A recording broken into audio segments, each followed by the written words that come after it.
Welcome in to the Arkansas Sports Network's Hometown Sports Football Preview, proudly presented by Arkansas Tech University, D3 Auto Sales, and Metcalf Trucking and Trailer Repair.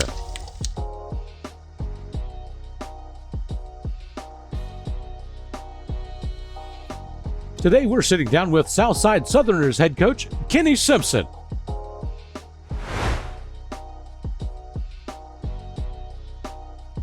This Pigskin Preview is sponsored by First Community Bank.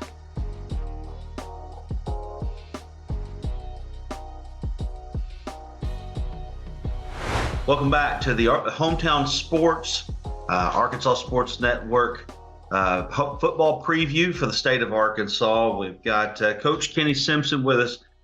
Coach, man, I appreciate you joining us here to preview what is going to happen here with your team in the state and what you guys are going to have for the 2024-2025 year.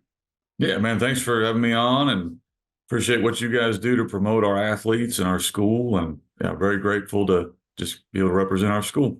Well, thank you. Well, let's just start right here. Last year, you guys had a pretty good season last year, went 10-2. You are moving from the 5A East down into the 4A. Tell us a little bit about that move and what you did last year in the 5A.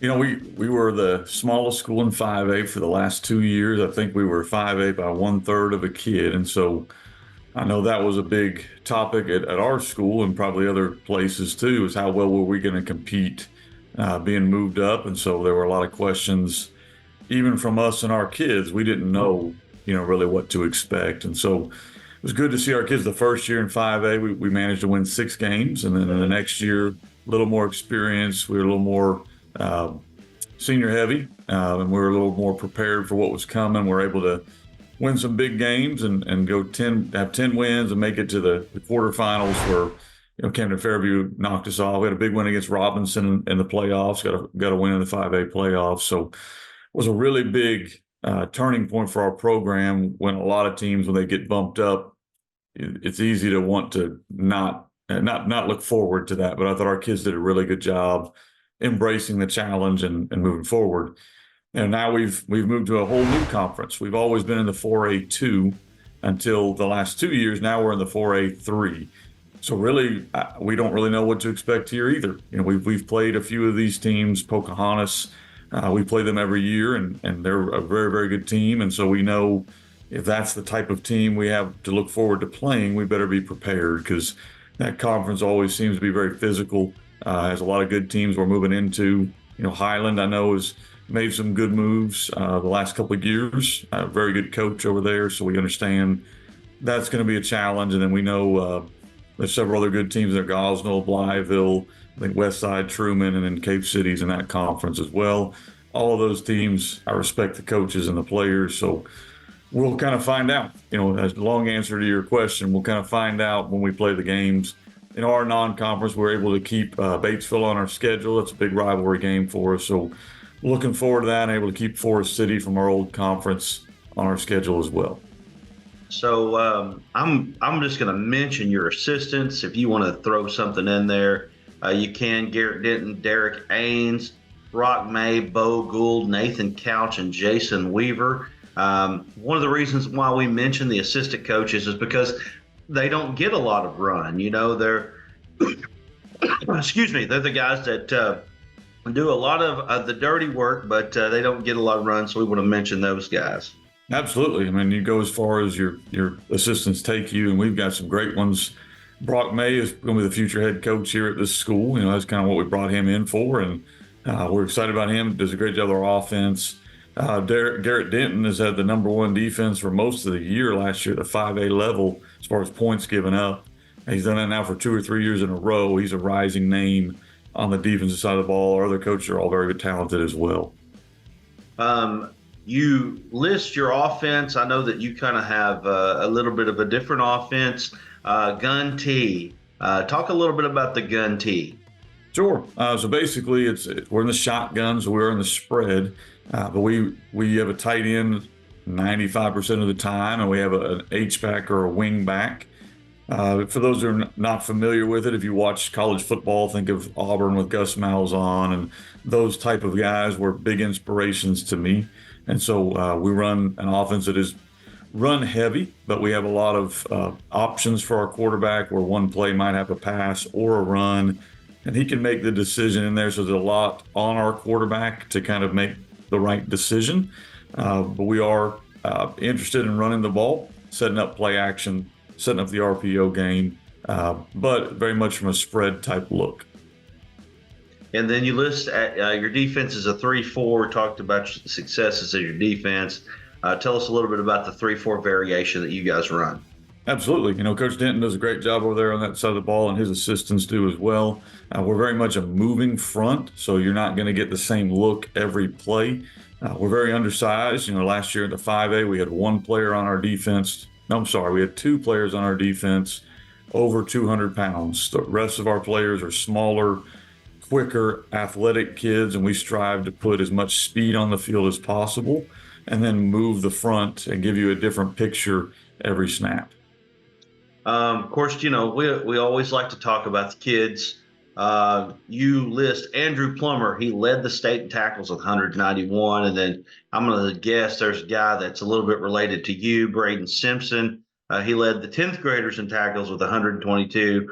Trey Allen he led the 9th graders in interceptions at 3. But tell us a little bit about that.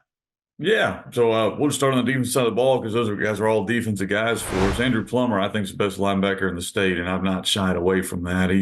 He's come here and he just changes the game. He was on the All-Arkansas 2 through 7A team, so that lets you know that I'm not the only one that thinks he's that good. Super talented young man. He plays with a passion I've not seen before. Just to me, I think he really feels that he would do whatever it takes to be successful on the field. And so he'll be our leader on defense. You mentioned Braden. Absolutely. He got his athletic ability from my wife, which is very fortunate. I think he actually got an award from you guys for the watch list for the sophomore group. And so had a real good year for us at safety last year. This year, we'll have to count on him a little bit more on both sides of the ball. And then Trey Allen, you mentioned, had to start as a 9th grader. You're coming in as a 9th grader at the 5A level, and we're asking you to shadow the other guy's best player. That's a tough job. This year for us, we're moving him. He will be our quarterback. And so we were kind of grooming him to be our guy next year. And there's no better way to do it than to have such a great 9th grade year that he did. We also have several other returners on defense. Cameron Forey, Lewis Calhoun, both were all conference outside linebackers. Lewis will end up transitioning and playing a lot of offense for us this year as well. You have Jackson Womack returning from an all-conference year and Brady Wood on the defensive line. Excited about both of those guys. Both of them will be a year older, a little bit bigger. Brody Van Winkle might be the brains of the whole operation there at inside linebacker, and he returns for us. So a lot of returners, but this spring has been about trying to find the other 3 or 4 spots we've got to figure out on defense. So looking at your strengths and weaknesses that you listed, you return 8 defenders, but you replace 7 on offense. And then you went through all of those kids that you listed there. On offense, you return Anthony Manning, Cole Henriksen, and Clifton Pate as your returning offensive guys. Talk a little bit about those guys. Yeah, offense will be, we were blessed last year to have a lot of seniors that were very talented. And so we've got to replace those guys. And we've got a lot of guys that are going to do their own thing. We don't ask them to be something they're not. Trey Allen, we've already mentioned. He'll make the transition to quarterback. He's going to be different than what we had in the past, but I think it's going to be a good thing. He's a true dual threat kid, which makes our offense really pop. Braden Simpson kind of mentioned him at wingback. Jackson Womack will play some wingback as well. Lewis Calhoun has been a running back since he's been, in the 3rd grade. And so he's very comfortable with what we're doing. We're excited about him having a big senior year. Clifton Pate started as a sophomore. So, he's got a lot of experience at receiver. Caden Rowlett played a lot as receiver as well. So we don't have starters there, but we have guys that played a lot. And then on the line, you mentioned Anthony Manning, one of our leaders on the line, probably the smallest guard in the state at about 170 pounds. But for what we do, he does a great job blocking in space. Cole Henriksen, another really good one, coming back as a senior at tackle. Then we bring in Lane Johnson, who's had a great offseason for us, put on 30 pounds. he'll play the other tackle. Brody Dowdle will play center.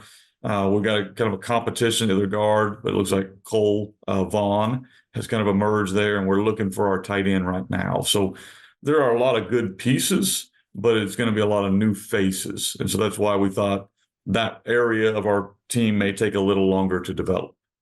So looking at guys that you're probably going to lean on a little bit, you've got a returning all-state player with Andrew Plummer. We talked a little bit about him. Lewis Calhoun is an all-conference player. Those two guys, and of course, I'm sure that you probably expect that moving into a new conference, guys that have a little bit more experience, they're going to get a chance to be recognized as well at the end of the year. Yeah, we hope so. It's all I tell our kids that, individual awards are great, but if you don't win, nobody's going to give you an award. So it's always set up on the team. And those two guys you mentioned, team first players, they'll do whatever it takes for our team to win. But I would imagine those are guys that are going to be on those lists at the end of the year, just because they're super talented and they're high character kids. We've got some younger ones that I'm excited about, but we're going to have to see how they prove themselves as we kind of work forward. So moving into 4A a little bit, of course, we talked a little bit about your conference. You mentioned that. Talk about what you're looking forward to moving into 4A outside of your conference, teams that you might be looking at down the road.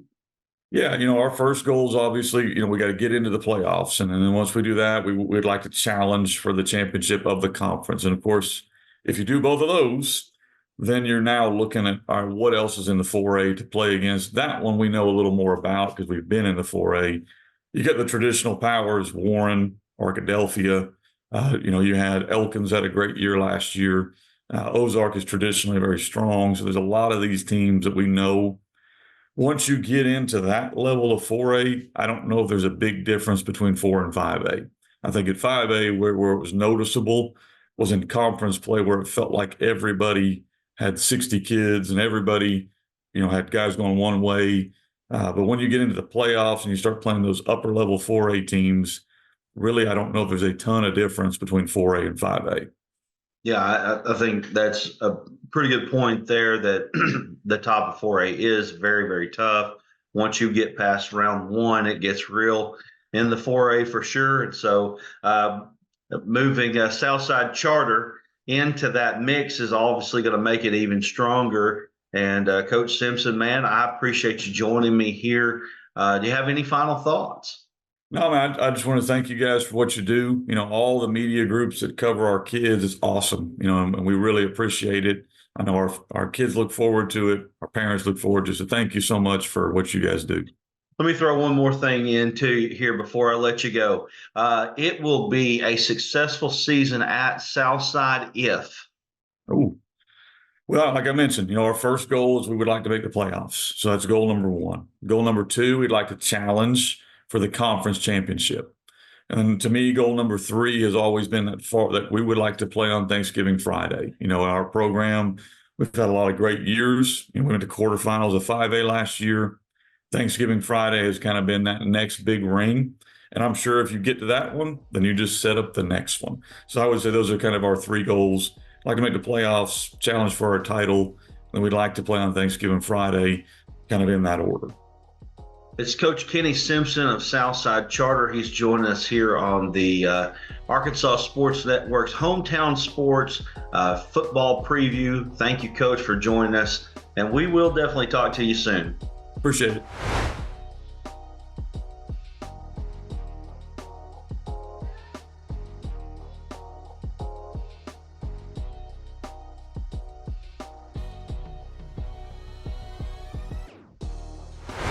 Thanks again for joining us on the Arkansas Sports Network's Hometown Sports Football Preview. Don't forget to like and subscribe to the Arkansas Sports Network on YouTube to catch more previews and all the latest updates on your favorite teams.